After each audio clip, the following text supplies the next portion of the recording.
সন্দীপ ঘোষের বিরুদ্ধে বিচার শুরুতে অবশেষে রাজ্যের সম্মতি। জি কর মেডিকেলে প্রাক্তন অধ্যক্ষের বিরুদ্ধে বিচার প্রক্রিয়া শুরুর অনুমতি দিল রাজ্য। জি কর মেডিকেলে আর্থিক দুর্নীতি মামলায় কোর্টে জানিয়েছে সিবিআই। জি করে আর্থিক দুর্নীতি মামলায় রিপোর্ট জমা দিয়েছে সিবিআই। 3 ভেন্ডারের কাছ থেকে বরাত পিছু 8 থেকে 10% কাটমানি নিতেন সন্দীপ ঘোষ, এই বিস্ফোরক অভিযোগ করেছে সিবিআই। হাসপাতালের জন্য বরাদ্দ টাকা অন্য জায়গায় ব্যবহার করতেন তিনি। 70%-রও বেশি বরাত পেয়েছেন বিপ্লব সিংহ এবং সুমন হাজরা। কয়েকজন হাউস স্টাফের কাছ থেকে মাসিক টাকা আদায় করতেন আশিস পান্ডে, রিপোর্টে এমনও উল্লেখ করেছে সিবিআই।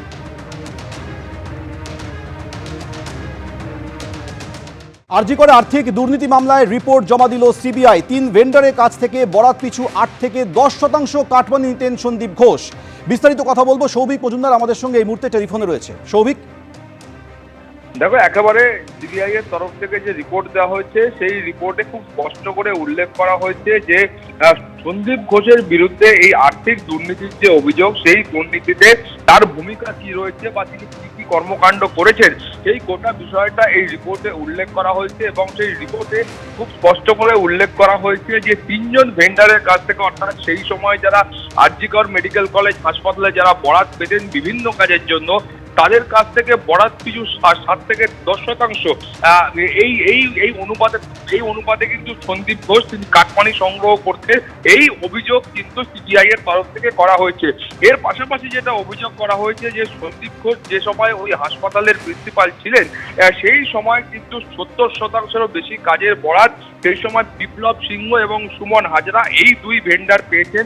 এছাড়াও যেটা খুব নির্দিষ্ট করে অভিযোগ করা হয়েছে যে হাউস স্টাফদের নিয়োগ করা হতো 2024 সালে, প্রায় 24 জনের বেশি হাউস স্টাফকে, অযোগ্য হাউস স্টাফকে তাদের নম্বরে, ইন্টারভিউয়ের যে নম্বর ছিল সেই নম্বরে গড়মিল করে আশিস পান্ডে এবং সন্দীপ ঘোষ তারা কিন্তু নিয়োগ করেছিলেন। এবং আশিস পান্ডের বিরুদ্ধেও খুব স্পষ্ট করে অভিযোগ করা হয়েছে যে এর মধ্যে বেশ কিছু হাউস স্টাফের কাছ থেকে একেবারে প্রতি মাসে নিয়ম করে আশিস পান্ডে তিনি কিন্তু টাকা নিতেন। এই ধরনের মারাত্মক অভিযোগ সিবিআই এর তরফ থেকে যে রিপোর্ট কলকাতা হাইকোর্টে দেওয়া হয়েছে সেই রিপোর্টে করা হয়েছে। তুমি জানো যে আক্তার আলী মুর্শিদাবাদ মেডিকেল কলেজের ডেপুটি সুপার, তিনি যে কলকাতা হাইকোর্টে মামলা করেছিলেন এবং যেখানে তিনি অভিযোগ করেছিলেন যে আর্থিক দুর্নীতির কথা, সেখানে সিবিআই তদন্তের নির্দেশ কলকাতা হাইকোর্ট দিয়েছিল এবং সেই মামলাতেই আজকে কিন্তু এই রিপোর্ট জমা দেওয়া হয়েছে। ধন্যবাদ সৌভিক। তৃণমূল বিধায়ক নির্মল মাঝিকে গো ব্যাক স্লোগান। মেডিকেল কলেজের 191তম ফাউন্ডেশন ডে অনুষ্ঠানে উত্তেজনা। উদ্বোধনী অনুষ্ঠানের পর হল থেকে বের হওয়ার সময় তৃণমূল বিধায়ককে ঘিরে উঠল স্লোগান।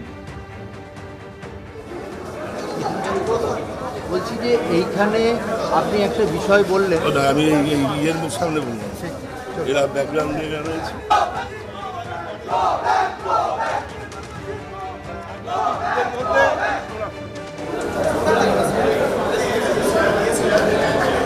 গো ব্যাক বলে গো ব্যাক চলে গেল। সিপিএম করার জায়গা এটা নাকি না নকশাল করার জায়গা? বলছি একটা জিনিস আপনি বললেন যে যাবে তো আমাকে, আমি তো স্ট্যান্ডিং কমিটি হেলথ চেয়ারম্যান। বলছি আপনি যে বলছিলেন যে চিকিৎসকের ঘাটতি আছে, এই যে গো ব্যাক বলে গো ব্যাক চলে গেল।